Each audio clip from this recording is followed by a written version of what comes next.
Bismillahirrahmanirrahim. Assalamualaikum warahmatullahi wabarakatuh. My name is Tuawi Rohmana, NPM 2006002. Pada kesempatan kali ini saya akan membahas mengenai komunikator dan fasilator. Yang pertama ada tanggung jawab guru. Di antara tanggung jawab guru adalah menciptakan suasana atau iklim proses pembelajaran yang dapat memotivasi siswa untuk senantiasa belajar dengan baik dan semangat. Memotivasi untuk senantiasa belajar dengan baik dan semangat, Wijaya menyebutkan beberapa tanggung jawab dari seorang guru, yaitu yang pertama, tanggung jawab moral. Adalah setiap guru harus memiliki kemampuan menghayati perilaku dan etika yang sesuai dengan moral Pancasila dan mengamalkannya dalam kehidupan sehari-hari.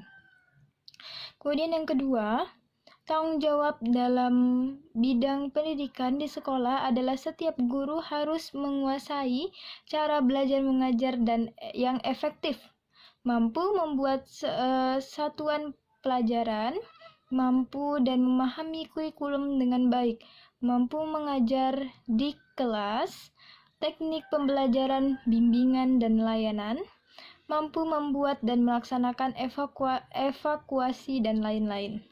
Jadi, seorang guru itu harus serba bisa. Yang ketiga, tanggung jawab guru dalam bidang kemasyarakatan. Contohnya, seperti turut serta menyukseskan pembangunan dalam bidang kemasyarakatan. Untuk itu, guru harus mampu membimbing, mengabdi, dan melayani masyarakat. Tanggung jawab guru dalam bidang berilmu yaitu guru selaku keilmuan bertanggung jawab dan turut serta memajukan ilmu, terutama ilmu yang telah menjadi spesialisasinya dengan melaksanakan penelitian dan pengembangan. Dengan demikian, tugas dan tanggung jawab guru tidak dapat dibatasi oleh ruang dan waktu, dan dia tidak terkait oleh keterbatasan jam dan kelas untuk mendidik, karena proses belajar tidak hanya dilakukan di sekolah, namun dibutuhkan di lingkungan sekolah untuk membentuk karakter dan kepribadian siswa, atau sekurang-kurangnya dapat membentuk landasan yang berarti untuk bekal siswa selanjutnya. Jadi menjadi guru itu berat, nggak hanya di kelas saja, tapi juga bagaimana menerapkan semua yang diajarkannya di dalam masyarakat. Oke, selanjutnya ada tugas dan wewenang guru. Guru memiliki banyak tugas, baik yang terkait oleh dinas maupun di luar dinas. Dalam bentuk pengabdian, apabila kita mengelompokkan, terdapat 3 jenis guru, yaitu tugas dalam bidang profesi, kemanusiaan, dan kemasyarakatan. Guru merupakan profesi atau jabatan atau pekerjaan yang memerlukan keahlian khusus sebagai guru. Jenis pekerjaan ini tidak boleh dilakukan oleh sembarang orang di luar bidang pendidikan, walaupun kenyataannya masih dilakukan orang di luar kependidikan. Itulah sebabnya jenis profesi ini paling mudah terkena pencemaran. Jadi sebenarnya menjadi guru itu nggak abal-abal ya, harus orang yang benar-benar sudah memiliki belajar, orang yang sudah paham sekali tentang pendidikan begitu. Jadi sehingga tidak akan kenapa kok banyak guru yang seperti ini, karena apa? Mereka belum dilandasi belum dilandasi pendidikan, karena sekarang ini menjadi guru tuh seakan-akan sangat mudah ya, yang terpenting ada orang dalam begitu, padahal tidak semudah itu ya. Yang pertama, tugas guru sebagai profesi meliputi yang pertama mendidik, yang kedua mengajar, yang ketiga melatih. Mendidik, meneruskan dan membangunkan nilai-nilai. Jadi mendidik itu nggak cuma mendidik aja, namanya mendidik berarti harus meneruskan dan mengembangkan.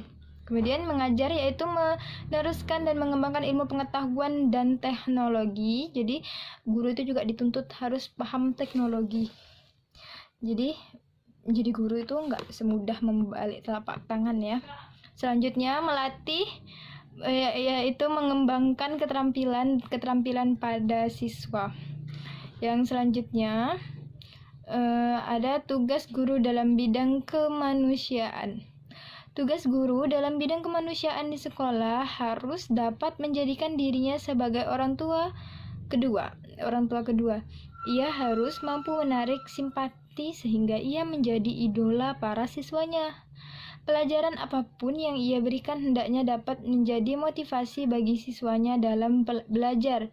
Bila seorang guru dalam penampilannya sudah tidak menarik, maka kegagalan pertamanya adalah ia tidak akan dapat menanamkan benih pengajarannya itu kepada para siswanya. Para siswanya akan enggan menghadapi guru yang tidak menarik. Pelajaran tidak dapat diserap dengan baik. Jadi menjadi guru itu harus kreatif agar bisa menarik perhatian siswa dan siswa itu bisa semangat dalam belajar. Selanjutnya, yang ketiga, tugas guru dalam bidang kemasyarakatan. Masyarakat menempatkan guru pada tempat yang lebih terhormat di lingkungannya. Karena dari seorang guru diharapkan masyarakat dapat memperoleh ilmu pengetahuan. Ini berarti bahwa guru berkewajiban mencerdaskan bangsa menuju pembentukan manusia Indonesia seutuhnya berdasarkan Pancasila. Yang C, teknik dan dasar komunikasi. Komunikasi dalam bahasa Inggris adalah communication, berasal dari kata communicatio atau dari kata komunis yang berarti sama atau sama maknanya. Dengan kata lain, komunikasi memberi pengertian bersama dengan maksud mengubah pikiran, sikap, perilaku penerima dan melakukan yang diinginkan oleh komunikator.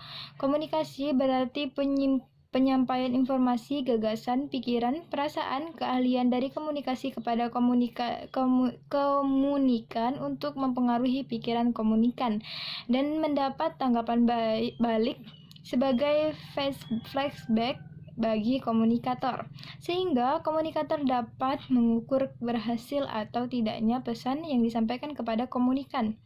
Komunikasi mendapatkan tempat strategis dalam dunia pendidikan. Pendidikan adalah komunikasi dalam arti kata bahwa dalam proses tersebut terlibat dua komponen yang terdiri dari guru sebagai komunikator dan siswa sebagai komunikan. Tujuan pendidikan akan tercapai jika prosesnya komunikatif. Selanjutnya, pada umumnya pembelajaran berlangsung secara berencana di dalam kelas, secara tatap muka, face to face, dan kelompoknya relatif kecil. Meskipun komunikasi di antara siswa dan guru dalam ruang kelas itu termasuk komunikasi kelompok, guru sewaktu-waktu bisa mengubahnya menjadi komunikasi antar personal. Terjadilah komunikasi dua arah atau dialog di mana siswa menjalin komunikasi dan komunikator. Nah, jadi boleh tuh guru memberikan tugas individual kepada siswa. Oke, selanjutnya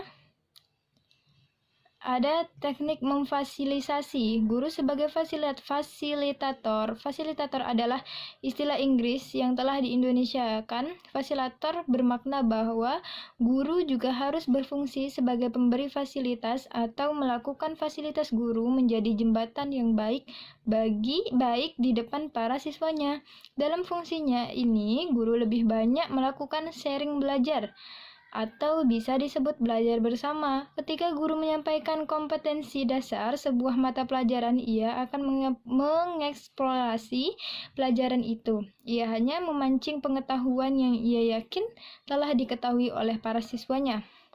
Kumpulan-kumpulan pengetahuan itu ketika dicakupkan akan menjadi sistematika pengetahuan yang luar biasa. Selanjutnya, teknik fasilator. Dalam melaksanakan tugas menjadi fasilator, maka terdapat 3 teknik dasar yang perlu dipelajari. Yang pertama, pencairan suasana. Maksud pencairan suasana adalah agar suasana diskusi kelompok menjadi tenang, nyaman, santai, dan tidak tegang.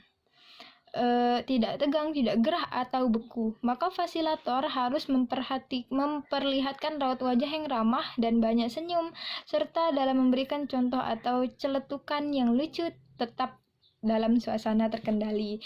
Jadi guru itu harus bisa membawa suasana. Bagaimana, apalagi kalau misalnya kita ngajar anak-anak kecil ya, gimana caranya mereka itu bisa senang sama kita bisa membawa suasana sehingga mereka lupa dengan permainan mereka gitu.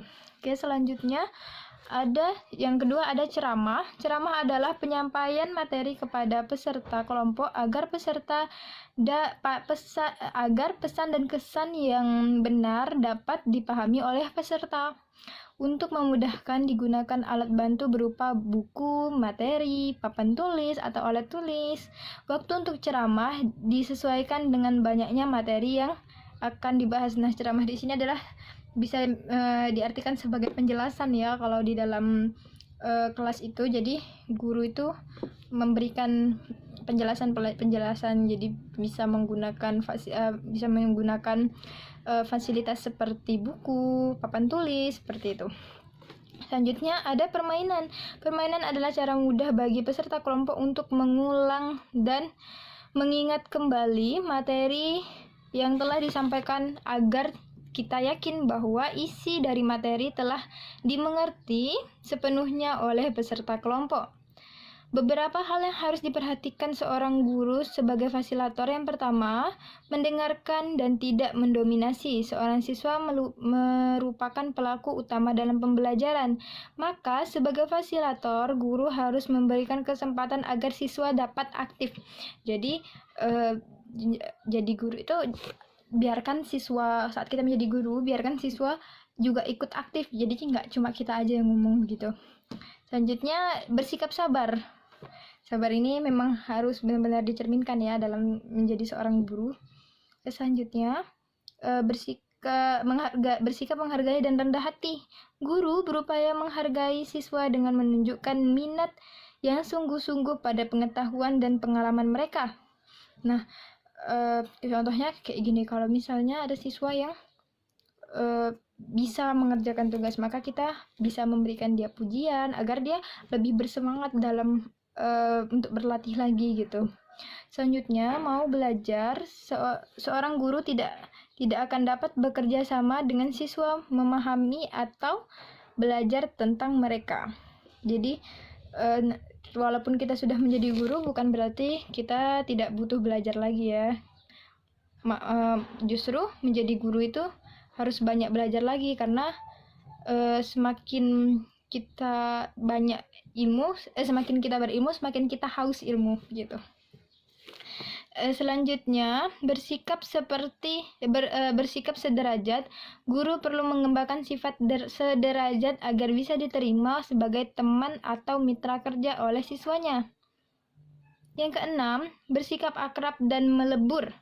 Hubungan dengan siswa sebaiknya dilakukan dalam suasana akrab, bersifat dari hati ke hati, sehingga siswa tidak merasa kaku dan sungkan dalam berhubungan dengan guru. Jadi kayak friendly gitu ya.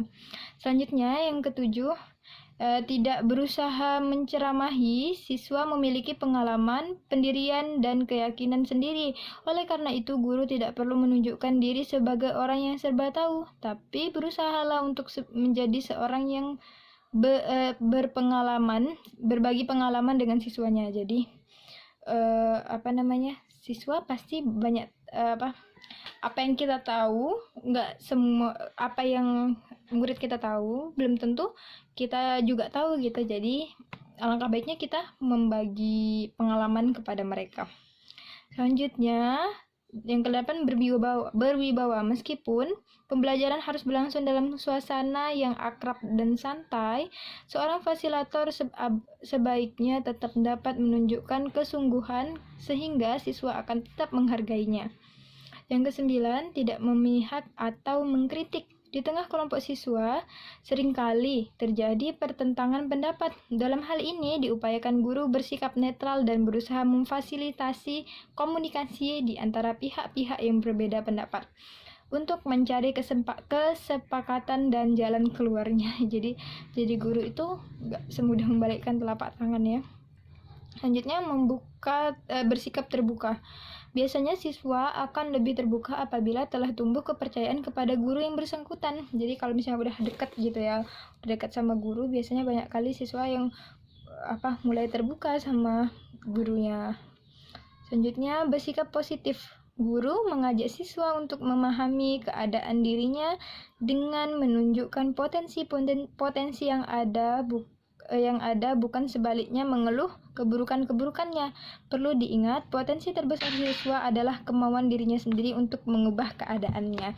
Jadi, yang kita hanya mengarahkan, kita hanya memberi pengajaran, tapi kita tidak bisa mengubah seutuhnya dirinya sendiri. Yang bisa mengubah dirinya sendiri itu adalah dirinya sendiri. Maka kita sebagai guru harus memberikan motivasi agar dia mau mengubah dirinya menjadi lebih baik. Mungkin cukup sekian presentasi dari saya, kurang lebihnya mohon maaf. Wassalamualaikum warahmatullahi wabarakatuh.